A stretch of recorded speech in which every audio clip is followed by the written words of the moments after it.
여러분, 지금으로부터 약 2300년 전 중국 전국시대의 이야기입니다. 한 남자가 있었습니다. 억울한 누명을 쓰고 갈비뼈가 부러지도록 매를 맞았어요. 이가 뽑히고 온몸이 만신창이가 된 채 변소에 내던져졌습니다. 술에 취한 사람들이 그 위에 오줌을 갈기는 극한의 치욕까지 겪었죠. 누가 봐도 끝난 인생이었습니다. 그런데 이 남자, 죽지 않았습니다. 그로부터 몇 년 뒤, 이 남자는 당시 가장 강력한 나라였던 진나라의 재상 자리에 오릅니다. 그리고 자신을 변소해버렸던 바로 그 사람이 이번엔 그 앞에 이마를 바닥에 박으며 목숨을 구걸하게 되죠. 오늘 제가 들려드릴 이야기는 바로 그 주인공, 범저와 그의 상관이었던 수가의 이야기입니다. 사마천이 쓴 사기 범저 채택열전에 기록된 실제 역사 속 이야기예요. 단순한 복수극이 아닙니다. 인간의 오만함과 어리석음, 극한의 고난을 버텨낸 의지, 은혜와 원한을 구분하는 성숙함까지 담긴 2300년이 지나도 색바래지 않는 이야기입니다. 지금 시작합니다. 전국시대, 그 난세의 풍경. 이 이야기를 제대로 이해하려면 먼저 이 시대가 어떤 시대였는지를 알아야 합니다. 전국시대는 기원전 475년부터 기원전 221년까지 약 250년간 이어진 중국 역사상 가장 치열한 전쟁의 시대였어요. 진, 초, 제, 연, 조, 위, 한, 이른바 전국칠웅이라 불리는 7강대국이 서로 치고받으며 천하의 패권을 다투던 시절이었습니다. 이 시대는 힘과 전략이 곧 생존이었어요. 나라가 강해지려면 뛰어난 인재가 필요했고, 그래서 당시 각국의 왕들은 능력 있는 책사와 장군을 확보하기 위해 치열하게 경쟁했어요. 신분보다 능력이 우선시되던 시대였죠. 그래서 이 시대에는 흙수저 출신이 한 나라의 재상이 되는 일도 드물지 않았습니다. 범저가 살았던 시대가 바로 이런 시대였어요. 그리고 이 시대의 특성이 범저의 인생 역전을 가능하게 만든 배경이 됩니다. 범저는 누구인가? 범저는 위나라 출신의 인물이었습니다. 집안이 넉넉하지 않았지만 머리가 뛰어나고 말재주가 탁월했어요. 제왕학과 외교 전략에 깊은 식견을 가지고 있었죠. 그는 자신의 능력을 펼칠 기회를 원했습니다. 하지만 당시 위나라는 능력보다 출신과 배경을 더 중요시하는 분위기가 강했어요. 범저처럼 변변한 집안 배경이 없는 사람이 출세하기란 쉽지 않았죠. 그래서 범저는 먼저 위나라 중대부 수가의 책사로 일하면서 기회를 엿보기로 했습니다. 중대부는 왕의 측근에서 국가 외교와 정책을 담당하는 고위직이었어요. 범저 입장에서는 자신의 능력을 보여줄 수 있는 나름의 발판이었죠. 그런데 범저에게는 한 가지 치명적인 약점이 있었어요. 아무리 능력이 뛰어나도 아직 신분이 낮은 부하에 불과했다는 거예요. 그리고 이 약점이 곧 그를 나락으로 떨어뜨리는 빌미가 됩니다. 제나라 사신길과 억울한 누명. 어느 날 수가는 제나라의 사신으로 가게 됐고 범저도 함께 수행하게 됐습니다. 그런데 이 사신길에서 예상치 못한 일이 벌어졌어요. 제나라 왕이 범저의 뛰어난 언변과 학식을 알아보고 그에게 황금과 소고기, 술 등 푸짐한 선물을 보내온 거예요. 같이 간 상관 수가를 제쳐두고 부하인 범저에게만 특별히 예우를 갖춘 셈이었죠. 범저는 이 선물을 정중히 거절했습니다. 타국의 왕에게 사적으로 선물을 받는 건 신하로서 적절하지 않다고 판단했기 때문이에요. 하지만 수가의 눈에 이 장면은 다르게 보였습니다. 왜 제나라 왕이 우리 부하에게 저런 대접을 하는 걸까? 혹시 범저가 몰래 위나라의 기밀을 제나라에 팔아넘긴 것 아닌가? 의심의 씨앗이 심어진 거죠. 여기서 우리가 주목해야 할 것이 있어요. 수가가 범저를 의심하게 된 이유 중 하나는 단순한 질투심이었을 가능성이 높아요. 자신보다 신분도 낮고 출신도 별 볼 일 없는 부하가 자기보다 더 많은 주목을 받자 그 불편함이 의심으로 이어진 거죠. 인간의 심리란 참으로 묘합니다. 귀국 후 수가는 위나라 재상 위제웨이치에게 이 사실을 고해바쳤고 위제는 범저를 간첩 혐의로 즉시 체포했습니다. 재판도 없었어요. 해명할 기회도 주어지지 않았습니다. 그냥 잡혀서 무차별적으로 두들겨 맞았어요. 갈비뼈가 부러지고 이가 뽑히고 온몸이 피투성이가 될 때까지 매질이 계속됐습니다. 범전은 결국 정신을 잃고 쓰러졌고 죽은 줄 안 위제는 그의 몸을 거적대기에 싸서 변소에 내버렸습니다. 연회가 한창이던 그날 밤, 술에 취한 손님들은 변소에서 쓰러져 있는 범저의 몸 위에 아무렇지도 않게 오줌을 갈겼습니다. 2300년이 지난 지금 들어도 몸서리가 쳐지는 장면이에요. 그가 당한 이 모든 치욕의 발단은 단 하나였습니다. 제나라 왕이 자신의 능력을 알아봤다는 것. 그게 전부였어요. 극적인 탈출과 새로운 신분. 그런데 범저는 죽지 않았습니다. 가까스로 의식을 되찾은 범저는 변소를 지키던 간수를 설득했어요. 나를 살려주면 언젠가 반드시 보답하겠다고요.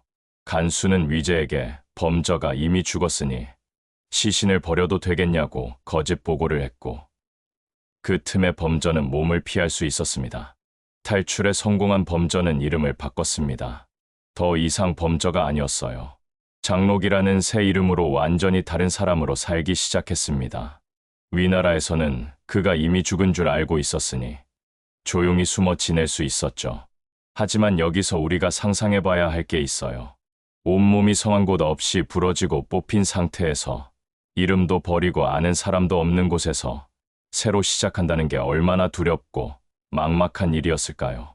가족도, 재산도, 명예도, 이름까지 다 잃은 상태였습니다. 그럼에도 범저는 무너지지 않았어요. 오히려 이 시간을 자신을 갈고 닦는 시간으로 삼았습니다. 위나라에 있을 때 미처 펼치지 못했던 전략적 사고를 더욱 깊이 발전시키고 기회를 기다렸어요. 그러던 중 운명 같은 기회가 찾아왔습니다. 진나라 사신 왕계가 위나라를 방문했을 때 범저는 몰래 그를 찾아가 자신의 능력을 보여줬어요. 왕계는 범저의 비범함을 알아보고 그를 비밀리에 진나라로 데려가기로 했습니다. 죽음의 문턱에서 살아난 한 남자가 이제 새로운 땅에서 새로운 인생을 시작하게 된 거예요. 소양왕의 마음을 사로잡다. 진나라에 도착한 범저는 곧바로 소양왕에게 접근할 기회를 엿봤습니다. 당시 진나라의 상황은 복잡했어요. 소양왕이 왕이긴 했지만 실제 권력은 그의 어머니 선태후와 외척 세력이 장악하고 있었거든요. 재상인 양후 위엄과 화양군 등이 왕의 권위를 넘볼 정도로 세력을 키우고 있었죠. 왕이 왕 노릇을 제대로 못하는 상황이었습니다. 범저는 바로 이 점을 파고들었습니다. 소양왕에게 직접 편지를 올려 왕권이 흔들리고 있는 현실을 명확하게 지적하고 어떻게 왕권을 강화할 수 있는지 구체적인 전략을 제시했어요. 처음에 소양왕은 반신반의했어요. 어디서 굴러온 무명의 책사인지도 모르는데 선뜻 믿기 어려웠겠죠. 하지만 편지의 내용이 너무도 예리하고 핵심을 찌르는 것이어서 직접 만나보지 않을 수 없었습니다. 직접 만난 자리에서 범저는 더욱 탁월한 식견을 보여줬어요. 외교 전략, 군사 전략, 내치 방법까지 막힘없이 쏟아냈죠. 소양왕은 크게 감탄했고 범저를 객경으로 삼은 뒤 결국 재상 자리까지 올렸습니다. 범저가 재상으로서 제시한 가장 유명한 전략이 바로 원교근공입니다. 먼 나라와는 친하게 지내고 가까운 나라부터 하나씩 공격해 영토를 넓혀가는 전략이죠. 당시 진나라는 멀리 있는 제나라를 공격하느라 막대한 전쟁 비용을 쏟아붓고 있었는데 정작 가까이 있는 한나라, 위나라, 조나라는 건드리지 못하는 모순이 있었어요. 범저는 이 비효율을 정확히 짚어냈어요. 먼 나라와 친교를 맺어 후방을 안정시키고 가까운 나라를 하나씩 복속시켜 영토를 단계적으로 넓혀가라는 전략이었죠. 이 원교근공 전략은 이후 진나라가 나머지 6나라를 차례로 무너뜨리고 천하를 통일하는데 핵심적인 외교 원칙이 됩니다. 변소에서 죽다 살아난 그 사람이 중국 역사의 방향을 바꾼 전략을 만들어낸 거예요. 수가와의 극적인 재회, 범저가 진나라 재상으로 최고의 권세를 누리던 어느 날이었습니다. 위나라에서 사신이 찾아왔어요. 진나라의 기세에 완전히 눌린 위나라가 외교적으로 고개를 숙여야 하는 상황이 된 거죠. 그런데 그 사신이 누구였을까요? 바로 수가였습니다. 범저를 간첩으로 몰아 죽도록 만든 장본인, 그 수가가 진나라 재상을 만나러 온 거예요. 물론 수가는 범저가 살아있다는 사실 자체를 몰랐겠죠. 그리고 진나라 재상 장록이 바로 자신이 죽인 줄 알았던 그 범저라는 것도 꿈에도 몰랐을 거예요. 범저는 이 소식을 들었을 때 어떤 기분이었을까요? 복수의 칼날을 갈았을까요? 아니면 기묘한 운명의 장난에 쓴웃음을 지었을까요? 아무튼 범저는 즉각적으로 움직이지 않았습니다. 대신 일부러 초라한 행색으로 수가가 묵고 있는 숙소를 찾아갔어요. 수가는 범저를 알아보고 깜짝 놀랐습니다. 아니, 내가 살아있었어. 반가움인지 당혹감인지 모를 표정으로 바라보면서도 행색이 너무 초라한 걸 보고 측은한 마음이 들었던 모양이에요. 요즘 어떻게 지내느냐고 물으며 자신이 입고 있던 비단 속옷을 벗어 범저에게 건네줬습니다. 범저는 속으로 이 장면을 깊이 새겼어요. 이 속옷 한 벌이 나중에 수가의 목숨을 구하게 될 줄은 당시 둘 다 몰랐겠지만요. 그런 다음 범저는 수가에게 말했습니다. 진나라 재상 장록을 만나야 하신다고요. 제가 안내해드리겠습니다. 수가는 범저가 진나라에 연줄이 있나 보다 하고 기꺼이 따라 나섰어요. 그런데 범저를 따라 재상부 정문에 들어서는 순간 수가는 모든 것을 깨달아 버렸습니다. 관리들이 일제히 허리를 굽히며 공손하게 예를 갖추는 거예요. 그 대상이 바로 자기 앞에 서 있는 남자, 범저였습니다. 수가의 얼굴에서 핏기가 싹 가셨겠죠. 그는 그 자리에서 무릎을 꺾었습니다. 이마가 바닥에 닿도록 엎드려 살려달라고 빌었어요. 한때 권력의 자리에서 남을 짓밟던 사람이 이번엔 자신이 짓밟았던 자의 발 앞에 엎드린 거죠. 범저는 그 모습을 한동안 내려다봤습니다. 그리고 천천히 입을 열었어요. 수가야, 내 죄목이 몇 가지인지 아느냐? 범저는 수가의 3가지 죄를 하나하나 짚었습니다. 첫째, 아무 근거 없이 충신을 모함한 죄. 둘째, 위제에게 고해바쳐 무고한 사람을 죽음 직전까지 몰아간 죄.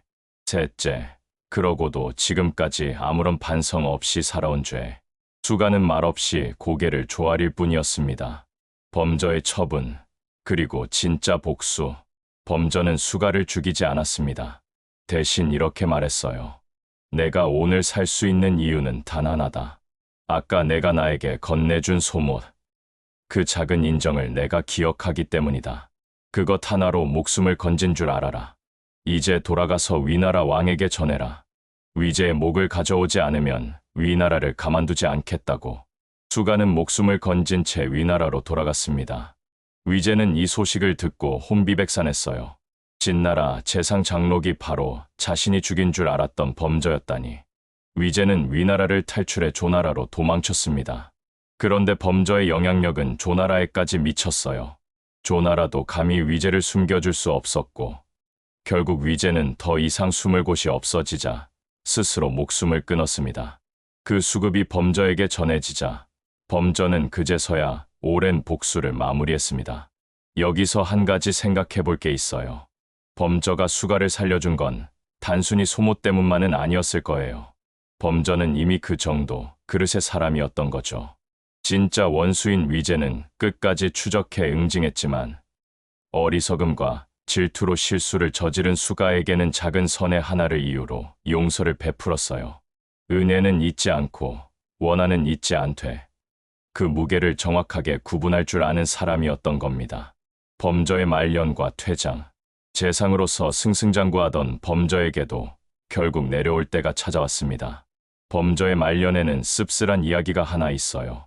범저가 천거했던 장수 정한평이 조나라와의 전투에서 크게 패하고 조나라에 항복해버리는 사건이 있었어요. 진나라 법에 따르면 사람을 천거했다가 그 사람이 반역하면 천거한 사람도 연좌 처벌을 받게 되어 있었습니다. 범저는 이 일로 크게 위축되었어요. 그리고 훗날 채택이라는 또 다른 뛰어난 책사가 등장해 소양왕의 총애를 받기 시작했어요. 채택은 범저를 찾아와 이런 말을 전했습니다. 공이 이룬 것은 충분히 크다. 이제 물러날 때를 알아야 한다. 상공이 성신퇴, 즉 공을 이루면 물러날 줄 알아야 한다는 말이었죠. 범저는 이 말을 새겨들었습니다. 스스로 병을 핑계로 재상직을 내놓고 물러났어요. 그리고 채택이 새로운 재상으로 임명됐습니다. 물러날 때를 안 것, 이것도 범저의 지혜였습니다. 권력에 집착하다 비참하게 몰락한 수많은 역사 속 인물들과 달리 범저는 스스로 아름답게 퇴장했습니다. 이 이야기가 오늘날 우리에게 주는 메시지, 2300년 전 이야기지만 오늘을 사는 우리에게도 깊은 울림을 줍니다. 첫째, 사람을 함부로 판단하지 말라는 교훈입니다. 수가는 범저가 제나라 왕에게 선물을 받는 것만 보고 간첩이라 단정 지었어요. 충분한 확인도, 당사자의 해명도 없이 그 오해 하나로 한 사람의 인생을 망가뜨렸죠. 우리도 일상에서 누군가를 섣불리 판단하고 있지는 않은지 돌아볼 필요가 있어요. 내가 본 것이 전부가 아닐 수 있으니까요. 둘째, 극한의 고난이 사람을 완전히 끝내지는 않는다는 거예요. 변소에 버려진 범저는 누가 봐도 끝난 사람이었어요. 하지만 그는 포기하지 않았고 오히려 그 고난이 더 강한 사람을 만들었습니다. 지금 여러분이 처한 어떤 바닥도 그것이 진짜 끝이 아닐 수 있어요. 오히려 그 바닥이 다음 도약의 발판이 될 수도 있습니다. 셋째, 작은 은혜도 기억하는 사람이 결국 크게 된다는 거예요. 범저는 수가가 건넨 소못한 벌을 잊지 않았어요. 원수조차 살려줄 만큼의 마음의 그릇, 그게 그를 진나라 재상으로 만든 진짜 이유가 아니었을까요? 능력만큼이나 인간됨이 중요하다는 걸 범저의 이야기는 보여줍니다. 넷째, 물러날 때를 아는 것도 지혜라는 거예요. 범저는 정상의 자리에서 스스로 물러났습니다. 권력에 눈이 멀어 끝까지 버티다 비참하게 쫓겨난 위제와는 완전히 대조적이죠.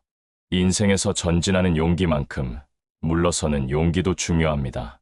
언제 잡고 언제 놓을지 아는 것. 그게 진정한 지혜입니다. 다섯째, 진짜 실력은 환경이 아무리 나빠도 사라지지 않는다는 거예요.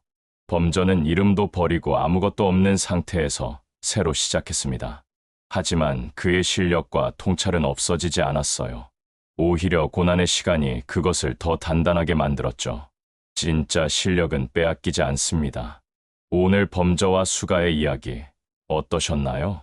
변소에 버려진 남자가 한 나라의 재상이 되고 자신을 짓밟았던 사람이 그 앞에 무릎을 꿇는 이 역전의 드라마는 단순한 복수 이야기가 아닙니다. 사람을 함부로 대하지 말라는 경고이자 어떤 바닥에서도 포기하지 않으면 된다는 가르침이고 은혜와 원한을 구분할 줄 아는 사람이 결국 크게 된다는 오래된 진실입니다. 사마천이 사기에 이 이야기를 기록한 이유도 바로 그것이 아니었을까요? 2300년이 지나도 이 이야기가 여전히 우리 가슴을 울리는 이유도요.